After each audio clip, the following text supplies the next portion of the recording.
Captain Zx'norp of the Galactic Exploration Fleet stared at the view screen, his three eyes blinking in rapid succession. The small, blue-green planet before them looked so unremarkable. He turned to his science officer, Glixa, who was furiously tapping away at her console with her tentacles. "Well," Zx'norp asked, trying to keep the impatience out of his voice, "what's the verdict on this backwater mudball?" Glixa's eye stalks swiveled towards him, her bioluminescent patches flashing in what he recognized as barely contained excitement. "Captain, you're not going to believe this, but according to our scans, this planet is a Class 13 Deathworld." The bridge fell silent. Even the constant beeping of the ship's systems seemed to pause in shock. Zx'norp let out a sound that was half laugh, half gurgle. "A Class 13? Come on, Glixa. I know you just molted, but your sensors must be on the fritz. The highest we've ever encountered is a Class 9, and that was that nightmare of a gas giant with acid rain and gravity that would turn you into a pancake faster than you could say, 'Oh, Glutha.'" Glixa's tentacles wiggled in indignation. "I assure you, Captain, my sensors are functioning perfectly." In fact, she paused, her eye stalks widening. "Oh my, it might actually be a Class 14. At this point, the ship's pilot, a gelatinous blob named Blorp, couldn't contain himself any longer. He burst into what passed for laughter and in his species a series of wet, squelching sounds that made everyone on the bridge wince. A Class 14, Blorp bubbled between laughs. "What's down there? Fire-breathing dragons? Acid-spitting plants? Ooh, I know! Gravity that changes direction every 5 minutes." Zx'norp shot Blorp a look that clearly said, "Shut your gelatinous pie hole before I space you," turning back to Glixa, he asked. "All right, enlighten us. What makes this unassuming little rock so deadly?" Glixa's bioluminescent patches pulsed with barely contained scientific glee. "Where do I even begin? The planet's axial tilt causes severe seasonal changes. There are massive temperature fluctuations. Some regions go from scorching heat to freezing cold in a matter of hours." "That's not so bad," Zx'norp said, trying to sound unimpressed. "Oh, I'm just getting started," Glixa continued, her tentacles waving excitedly. "The planet is tectonically active. Earthquakes, volcanic eruptions, tsunamis, you name it, they've got it. And don't even get me started on the weather systems. Tornadoes, hurricanes, blizzards, sandstorms. It's like the planet is actively trying to kill anything that lives on it." Blorp made a sound that might have been a whistle, if whistles sounded like someone stepping on a wet sponge. "Sounds like a regular vacation paradise. Sign me up for the next trip." Zx'norp ignored him. Surely nothing could survive in such conditions. Glixa's eye stalks quivered with excitement. "That's the thing, Captain. The planet is teeming with life. And not just microbial life, but complex multicellular organisms. There are millions of species, adapted to every hostile environment this death trap of a planet can throw at them." "Fascinating," Zx'norp mused. "Any signs of intelligent life?" As if on cue, the ship's communication officer, a crystalline being named Prism, chimed in. "Captain, we're picking up numerous artificial signals from the planet's surface. Radio waves, electromagnetic emissions, and something called tick-tock." Zx'norp's three eyes widened in disbelief. "You're telling me there's not only life on this death world, but intelligent life advanced enough for interplanetary communication?" "Affirmative," Captain Prism replied, her facets gleaming, "and based on the sheer volume and variety of signals, I'd say they're pretty chatty too." "Well, I'll be a Zorblaxian's," Uncle Zx'norp muttered. "Glixa, what can you tell me about these inhabitants?" Glixa's tentacles flew over her console. "Scanning now, Captain. It appears the dominant species is a bipedal, carbon-based life form. They call themselves humans." "Humans," Zx'norp repeated, mangling the pronunciation. "What are they like?" Glixa's bioluminescent patches flashed in what could only be described as scientific bafflement. "They're extraordinarily resilient, Captain. Their bodies are mostly water, yet they can survive in both Arctic and desert environments. They have an internal skeleton made of calcium, of all things, and they use it to support their entire body weight." Blorp made a disgusted squelching sound. "Internal skeletons? That's just unnatural." "Oh, it gets better," Glixa continued, her voice a mix of horror and admiration. "Their reproductive process involves internal gestation. They grow their young inside their bodies for approximately 9 of their planetary rotations." The entire bridge crew collectively shuddered at the thought. "But surely," Zx'norp said, beings adapted to such a harsh environment must be, well, monstrous, heavily armored, bristling with natural weapons. Glixa's eye stalks drooped slightly. That's the puzzling part, Captain. By all accounts, they're rather squishy. No exoskeleton, no significant natural armor, no venom, no particularly sharp claws or teeth. They're not even that strong compared to their body mass. Blorp bubbled in amusement. Hey, not so tough after all, are they? Bet I could take one in a fight. Zx'norp shot him a withering look. Blorp, you get winded pulling yourself across the bridge. The only thing you could take in a fight is a nap. As Blorp sulked in his gelatinous way, Zx'norp turned back to Glixa. So if they're not physically imposing, how have they managed to not only survive but thrive on this death trap of a planet? Glixa's bioluminescent patches pulsed thoughtfully. It seems, Captain, that their greatest asset is their adaptability.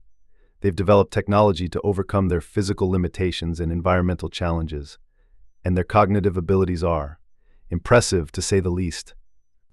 How impressive are we talking? Zx'norp pressed. Well, Glixa began, her tentacles twisting nervously. They've mastered atomic energy, they've sent probes beyond their solar system, and they've developed artificial intelligence that can beat them at their own strategy games. Zx'norp's three eyes blinked in rapid succession. That's concerning. Any other surprises? Glixa's eye stalks swiveled towards her console. According to my analysis of their transmissions, they seem to have an odd fascination with something called memes and cat videos. Oh, and they intentionally consume substances that alter their mental state for fun. Blorp made a sound that could only be described as a gelatinous snort. Sounds like my kind of species. When do we get to meet them? Zx'norp ignored him, focusing on Glixa. What about their social structures, their cultures? Glixa's bioluminescent patches flickered rapidly as she processed the information. It's complicated, Captain. They have thousands of distinct cultures, languages, and belief systems. They've divided their planet into arbitrary regions called countries and seem to spend a lot of time arguing about which one is better. That sounds inefficient, Zx'norp mused. Oh, it gets better, Glixa continued, her voice a mix of fascination and disbelief. They have these things called sports where they compete to move various objects into designated areas faster or more accurately than others, and millions of them gather to watch these events or argue about them on something called social media. Blorp bubbled excitedly. Ooh, that sounds fun. Can we watch? Zx'norp shot him a look that clearly said, not now, you amorphous idiot. Turning back to Glixa, he asked, what about their technology? How advanced are they really? Glixa's tentacles danced over her console. It's a mixed bag, Captain. In some areas they're remarkably advanced, they've split the atom, they're on the verge of practical fusion power, and they're making strides in quantum computing. But in other areas… Yes, Zx'norp prompted. Well, Glixa continued, her bioluminescent patches pulsing with what might have been embarrassment. They still haven't figured out how to keep their socks from disappearing in something called a dryer. And they spend an inordinate amount of time and resources trying to determine whether a hot dog is a sandwich. Zx'norp blinked his three eyes in rapid succession, trying to process this information. I see. And their weapons? Defense capabilities? Glixa's eye stalks drooped slightly. That's concerning, Captain. They've developed weapons capable of destroying their entire civilization several times over. They call it mutually assured destruction and seem to think it's a good deterrent against using said weapons. That's insane, Zx'norp sputtered. They're willing to risk their entire species on the assumption that no one will be crazy enough to use these weapons. Apparently so, Glixa confirmed. And yet, despite this, and all the natural hazards of their planet, their population continues to grow. They're approaching 8 billion individuals. The bridge fell silent as the crew tried to wrap their various appendages around this concept. Finally, Blorp broke the silence with a wet squelch. So let me get this straight. These humans live on a planet that's actively trying to kill them. They've developed weapons that could wipe them out in an instant. They intentionally poison themselves for fun. And they argue about whether a tube of meat between bread is a sandwich. And there are 8 billion of them. That's correct, Glixa confirmed. Blorp's gelatinous form quivered in what might have been admiration. That's beautiful, man. Zx'norp shot Blorp a look that could have evaporated a small pond. Beautiful. It's terrifying. These beings are clearly insane, he turned to Glixa, his voice urgent. What's their space travel capability? Have they ventured beyond their own system? Glixa's tentacles flew over her console. They've sent unmanned probes to the edges of their solar system, and they've had manned missions to their moon. They're currently planning missions to their neighboring planet Mars. But interstellar travel? They're not there yet. Zx'norp let out a sound that might have been a sigh of relief, if sighs sounded like a balloon slowly deflating. Thank the great void for small mercies. At least we don't have to worry about them showing up on our doorstep anytime soon. Just then, Prism chimed in, her crystalline structure vibrating with urgency. Captain, I'm picking up a transmission from the planet's surface. It seems to be aimed directly at us. The entire bridge crew froze. Zx'norp felt his 3 hearts skip a beat. That's impossible. Our cloaking technology is state-of-the-art. There's no way they could have detected us. Prism's facets flickered anxiously. Nevertheless, Captain, the transmission is definitely intended for us. Should I play it? Zx'norp looked around at his crew. Glixa's tentacles were twisted into knots of anxiety. Blorp had condensed himself into a tight, quivering ball. Even the usually stoic Prism was vibrating at a frequency that suggested extreme nervousness. Taking a deep breath, or what passed for it in his species, Zx'norp nodded. Play it, Prism. Let's hear what these death-defying lunatics have to say. The bridge speakers crackled to life, and a voice filled the air.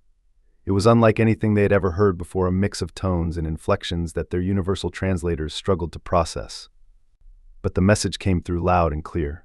Greetings, alien visitors. We hope this message finds you well. We couldn't help but notice you checking out our little blue marble. Don't worry, our detection of your ship isn't a reflection on your cloaking tech. We're just really good at finding things that don't want to be found. It's a skill you develop when you live on a planet that's constantly trying to unalive you. Anyway, we thought we'd save you some time and trouble. Yes, our planet is a bit spicy, as the kids say. Yes, we're probably certifiably insane by your standards. And yes, we'd absolutely love to chat. We've got some great stories about surviving everything from asteroid impacts to our own cooking. So why don't you come on down? We promise not to bite. Well, most of us, anyway. There's this one guy in Florida. But that's a story for another time. We've got snacks, we've got drinks. And we've got a bunch of scientists who are practically wetting themselves with excitement at the prospect of meeting you. Oh, and a word of advice? If anyone offers you something called Taco Bell, politely decline. Trust us on this one. Looking forward to our first interstellar playdate. Humanity out. The transmission cut off, leaving the bridge in stunned silence. Zx'norp stared at the view screen, his 3 eyes wide with a mix of horror and fascination. Well, he said, finally, I think we can officially upgrade this planet to a Class 14 Deathworld. Glixa, make a note in the log. Glixa, her tentacles still tied in knots, managed to squeak out, noted, Captain. Blorp, who had unballed himself, made a sound that might have been a chuckle. You gotta admit, Captain, they've got style. I like them. Zx'norp shot Blorp a look that could have curdled milk. He turned to face the rest of his crew. Well, my intrepid explorers, it seems we have a decision to make. Do we take these humans up on their offer, or do we turn tail and run as fast as our warp drives can carry us? Glixa's eye stalks perked up. From a scientific perspective, Captain, the opportunity to study such a unique species in their natural habitat is, well, it's unprecedented. We could learn so much. Prism's facets glimmered thoughtfully. Their transmission didn't seem hostile, Captain. In fact, they seemed quite friendly. Friendly like a Zorgax's before it eats you, Zx'norp muttered. Blorp, in a rare moment of seriousness, spoke up. Captain, if I may. These humans have survived on a planet that by all rights should have killed them 1,000 times over. They've faced extinction-level events and come out swinging. They've developed technology that can destroy their entire world, and yet they're still here. 8 billion strong. And now, they're reaching out to us, offering friendship and snacks, whatever those are. Zx'norp blinked in surprise. Your point, Blorp. My point, Captain, is this: if these humans wanted to harm us, I don't think we'd stand a chance.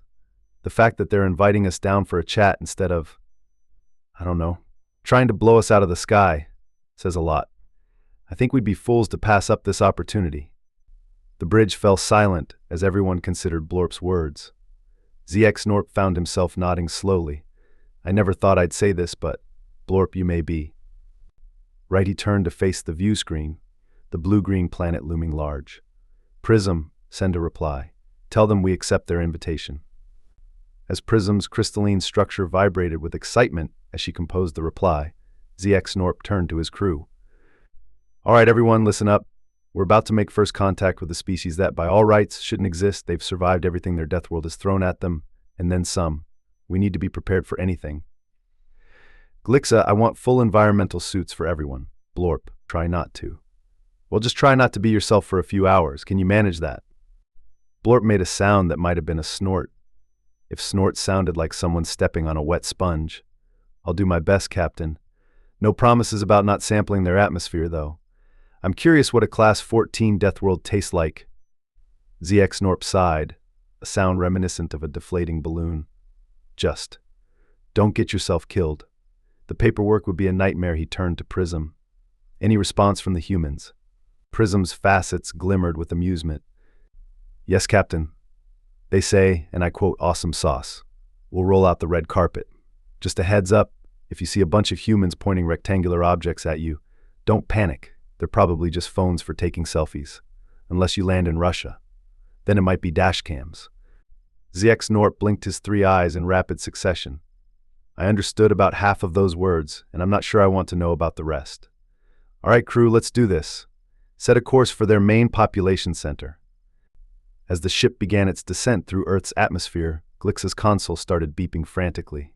Captain, I'm detecting extreme temperature fluctuations, high levels of ultraviolet radiation, and, oh my, the gravity is much stronger than we anticipated. Zx'norp gripped his chair tightly as the ship shuddered. Compensate as best you can, Glixa. Blorp, try not to slosh all over the controls. Blorp, who had indeed started to slosh ominously, burbled an apology and tried to hold his gelatinous form together. As they broke through the cloud cover, the crew got their first real look at the surface of Earth. Sprawling cities stretched out beneath them, a maze of buildings, roads, and vehicles that seemed to defy the very nature of the hostile planet. By the great void, Zx'norp breathed. How did they build all this on such unstable ground? Glixa's tentacles flew over her console. It appears they've developed advanced engineering techniques to withstand earthquakes, Captain. And those tall structures? They call them skyscrapers. They build them despite the constant threat of high winds and storms. As they approached their designated landing zone, a large open area in the middle of a particularly dense city, they could see a crowd gathering. Thousands of humans were pressing against barriers, all seemingly trying to get a better look at the descending spacecraft. Are they not afraid? Prism asked, her crystalline structure vibrating with a mix of excitement and nervousness. Afraid, Blorp bubbled. They look like they're at a festival. Look at all the colorful signs they're holding up. Indeed, the crowd below was a sea of motion and color. Signs ranged from welcome to Earth to ET, phone home, and even a few that said, if you're here to probe, I volunteer as tribute. As the ship touched down, sending up a cloud of dust, the crew could hear the roar of the crowd even through the ship's hull. It was a cacophony of cheers, applause, and what seemed to be air horns. Zx'norp took a deep breath, straightening his environmental suit. Well, crew, this is it. First contact with the inhabitants of a Class 14 Deathworld. Let's try not to start an interstellar incident, shall we? Blorp, I'm looking at you. Blorp made an indignant squelching sound but said nothing. As the ship's ramp began to lower, Zx'norp turned to his crew one last time. Remember, we're representatives of the Galactic Exploration Fleet. We're here to observe, learn, and hopefully not get killed by whatever horrific dangers this planet has in store for us.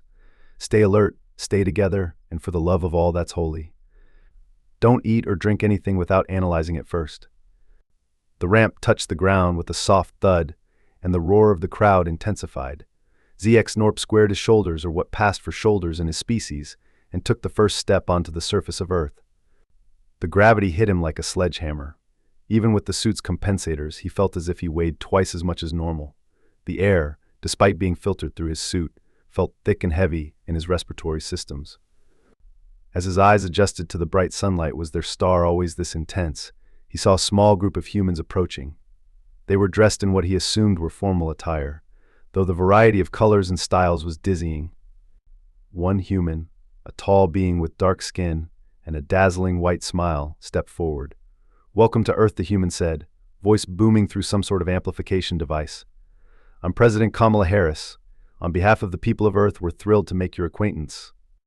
Zx'norp blinked rapidly, his translator struggling to keep up with the human's rapid speech. Greetings, President Kamala Harris of Earth. I am Captain Zx'norp of the Galactic Exploration Fleet. We come in peace and...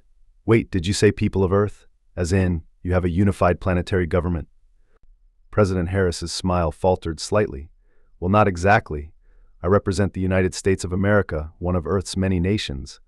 But for the purposes of this historic meeting, I've been chosen to speak on behalf of all Earth's nations.